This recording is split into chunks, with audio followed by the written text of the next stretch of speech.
السلام عليكم ورحمة الله وبركاته. ازيكم حبايبي؟ عاملين ايه؟ يا رب جماعة تكونوا بخير وبصحة وسعادة وراحة بال.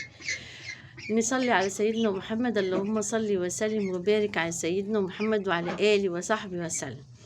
قبل بقى ما اقول الفيديو بتاعي النهارده، اللي ما اشتركش في قناتي يشترك ويشجعوني ان شاء الله. اتمنى دعم حساب القناة عشان نستمر معاكم ان شاء الله رب العالمين.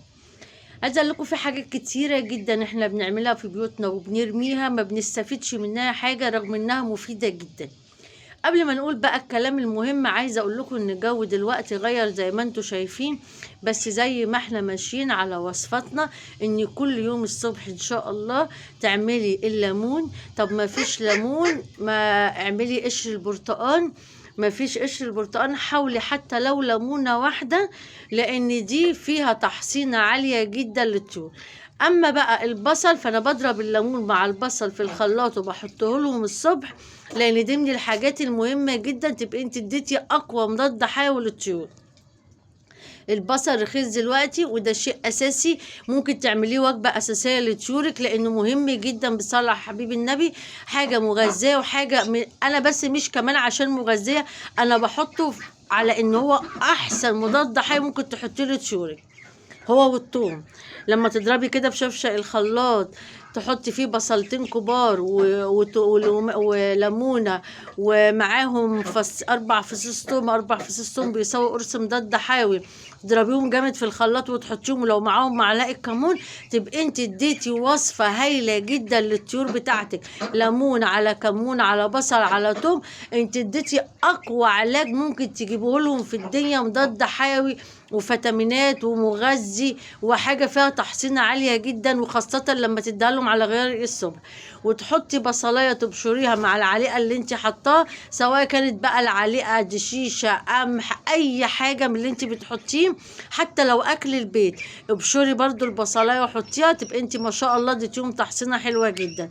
كمان في وصفه حلوه قوي، في اخت سالتني على وصفه، انا من اهم الوصفات اللي بحطها لطيوري العسل بالحلبة. لان الحلبة دي لو تعرفي كمية الفيتامينات العالية الموجودة فيها مش هتبطليها.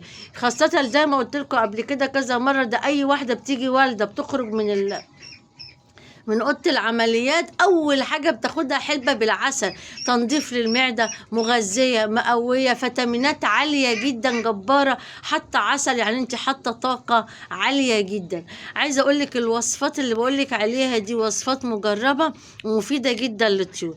اما وصفتي النهارده بقى، فاللي عايزه اقول لك عليها، في حاجه بتسلقيها وبترمي ميتها للاسف في الحوض. الحاجة دي مفيدة جدا، فيها كالسيوم عالي عالي عالي جدا للطيور. ايه يا بنتي يا بطة؟ زي ما انتوا شايفين كده، البيض لما بنسلقه في المية، اولا لو تعرفي مية السلق دي، انت عارفة ان قشر البيضة فيها كالسيوم عالي جدا وفيها املاح معدنية. الحاجات دي كلها بتنزل في المية اللي انت سلقتي فيها البيض، زائد ان انت حاطه كمان في الميه زي ما قلت لك في فيديو قبل كده معلقه الخل. اقول لك الخل ليه؟ لان في ناس بتشتكي ان لما بتيجي تحط البيضه تسلقها، البيض بيشقق وبيخرج البياض كله بره، وبتبقى شكلها وحش، وفي نفس الوقت البيضه فضيت، يبقى انت ما خدتيش حاجه ومش هتاكلي اللي بينزل في الميه. انت بتحطي معلقه الخل، لان الخل ده حامض، ومجرد ما بتحطي البيضه في الميه بالخل، الحامض ده بيخلي البياض بتاع البيض ده يتجلط بسرعه وما تتشققش منك البيضه. زائد ان احنا بنحط كمان حبه ملح، يبقى انا حاطه تركيبه هايله جدا، كالسيوم ملح مع في سلق ميه البيض، تشربيه لطيورك بقى، ده كنز. بصي لا تتخيلي فوائده. الطير بيحتاج الكالسيوم وبيحتاج الاملاح المعدنيه وبيحتاج الاحماض، انت عايزه اكتر من كده ايه؟ وفرتي على نفسك شراء كالسيوم. زائد قشر البيض اللي انت سلقتيه اكليه لطيورك. هتقولي لي ان البيض لما الفراخ لما تاكل قشر البيض مش هتاكل بعد كده البيض بتاعها؟ لا، البيض طالما مسلوق قشر البيض ده مستحيل الفرخه تاكل البيض اللي هي البيضه اللي هي جابتها، مستحيل مستحيل. على ضمانتي باذن الله والضمن والله. اعملي اللي بقولك عليه. قشر البيض فيه كالسيوم عالي جدا، اوعي ترمي قشر البيض لان ده فيه كالسيوم، حطي له طيورك. الميه بتاع السلق البيض دي لو عايزه تعرفي فوائدها الرهيبه، كالسيوم عالي جدا، فيها كالسيوم، فيها املاح كتيره قوي، المهم انها مفيده جدا لطيورنا. زائد اوعي تسلقي البيض من غير ما تحطي خل، لان الخل زي ما قلت لك بيساعد البيضه ان هي تتجلط البياض بتاعها ومستحيل تشقق منك، ودي شكوى للاسف ناس كتيره جدا بتشتكي منها. ده فيتامين عالي قوي بنحط لطيورنا، بيوفر عليكي شراء اي كالسيوم تحطيه. وبالصلاة على حبيب النبي هتلاقي نتيجة هايلة جدا، لان كمان الطير لما بتمنع عنه العلف بيحتاج حاجة مملحة، لما هتحطي المية بخل بالملح دي هتعوضه النقص اللي هو بيبقى محتاجه، وفي نفس الوقت الطيور عمرها ما هتاكل في بعض.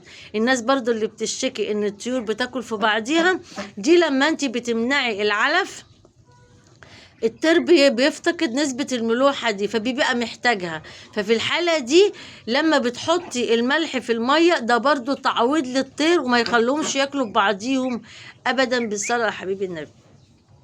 دي وصفاتي، واتمنى بقى ان انتوا اليومين دولت اللي عايز يشتري طيور يجيب قبل الضغط جامد على الصيف، لان الناس بتحب تربي طيور في الصيف اكتر من الشتاء خوفا من السقعه والحاجات دي، لان الطيور ساعات بتتعب منهم. فتره الصيف دي الناس بتضغط جامد على الطيور، فنصيحه مني لوجه الله الحقي هاتي دلوقتي قبل ما يعدي عليكي، يدخل عليكي شهر الجاي شهر 5، هتبص تلاقي ان الاسعار هتزيد اكتر، لان الضغط هيبقى اكتر على الطيور. ودلوقتي بقى اتمنى من الله تكتبوا لي في تعليقاتكم اللي عايز اي حاجه باذن الله واقدر اجاوب عليها هجاوب. واتمنى من الله ان انتوا تشتركوا في قناتي وتشجعوني، وعايزه لايكات كتير ان شاء الله رب العالمين. نفيد بعض باذن الله الفتره الجايه. واسيبكم دلوقتي في رعايه الله وامنه، والسلام عليكم ورحمه الله وبركاته.